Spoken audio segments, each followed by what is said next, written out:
Hello everyone, good morning. আমি সুদীপা, আমার চ্যানেলে সকলকে ওয়েলকাম। তোমাদের সাথে কি ভিডিও শেয়ার করব ভাবতে ভাবতে মা বললো ড্রয়িংয়ের জিনিসপত্রগুলো অর্গানাইজ করে রাখ। জিনিসপত্রগুলো খুব মেসি হয়ে পড়ে আছে। আসলে আমি এতটাই ল্যাদ খোঁজে ড্রয়িং শেষ করার পর জিনিসগুলো গুছিয়ে রাখতে ল্যাদ লাগে খুব, তাই এদিক সেদিক করে রেখে দিই।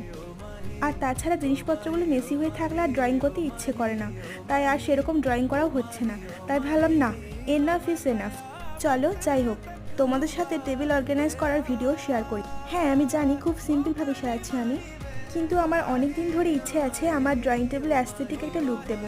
আসলে কি বলো তো, পড়াশোনার জন্য বাইরে থাকার কারণে বাড়িতে আর সেরকম জিনিসপত্র গুছিয়ে রাখা হয় না। আমি এখন যেখানে থাকি সেখানে অ্যাস্থেটিকভাবে সাজিয়েছি। ফাইনালি আমি পুরোপুরিভাবে বাড়ি চলে এসেছি। আমার জিনিসগুলো যখন নিয়ে আসবো তখন এই জায়গাটা আরও সুন্দর করে দেবো। আর আমি ভেবেছি ওয়ালে একটা পেন্টিং করবো। এই দেখো, তোমাদের সাথে কথা বলতে বলতে আমার কাজটাও কমপ্লিট হয়ে গেছে। এই জায়গাটা আমি পেন্টিং করে আরও সুন্দর করে দেবো। তার জন্য আমার চ্যানেলটিকে অবশ্যই